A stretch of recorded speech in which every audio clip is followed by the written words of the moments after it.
ရွှေဈေးတက်နေတဲ့အချိန်သူဆိုင်ကဝယ်ထားတဲ့ရွှေကိုသွားပြန်ရောင်းချိန်မှာပြင်ပပေါက်ဈေးထက်6 သိန်းလောက်ခွာပြီးတော့ဝယ်ယူခဲ့တဲ့အတွက်ဒီကိစ္စကိုဘယ်လိုဖြေရှင်းပေးမှလဲဆိုပြီးတော့မေးခွန်းထုတ်ခံလိုက်ရတယ်။အော်တိုမာတိရွှေဆိုင်ပိုင်ရှင်ဦးအောင်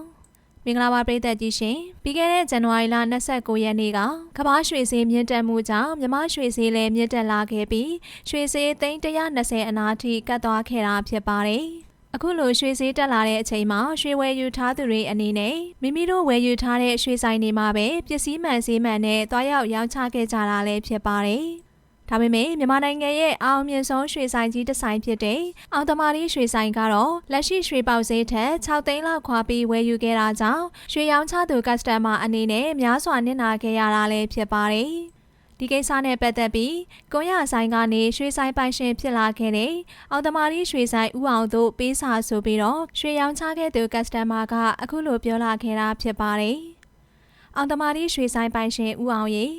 ခမ ्या ကတော့ရွှေအကြောင်းနားလည်လွန်းလို့ကွန်ရဆိုင်ကနေရွှေဆိုင်ပိုင်ရှင်ကြီးဖြစ်လာတာမဆန်းဘူးပေါ့ဗျာဒါပေမဲ့ကျုပ်တို့လိုရွှေအကြောင်းနားမလဲတဲ့တာမန်လူတွေကိုတော့ဒီလိုမျိုးကြီးနှိပ်ကွပ်ဖို့မကောင်းပါဘူးဗျာဒီနေ့ကျွန်တော်ရွှေ3 ချက်သားသွားရောင်းတာလက်ရှိပေါက်ဈေးနဲ့တွက်ရင်300နဲ့9 သိန်း 9,000 ကျော်ရရှိမှာပါဒါပေမဲ့တကယ်တမ်းလက်ထဲကိုရှာလိုက်တာက291 သိန်း 9,000 ပဲရရှိပါတယ်တစ်ချက်သားကို6 သိန်းလောက်ဖြတ်ချခံလိုက်ရတာ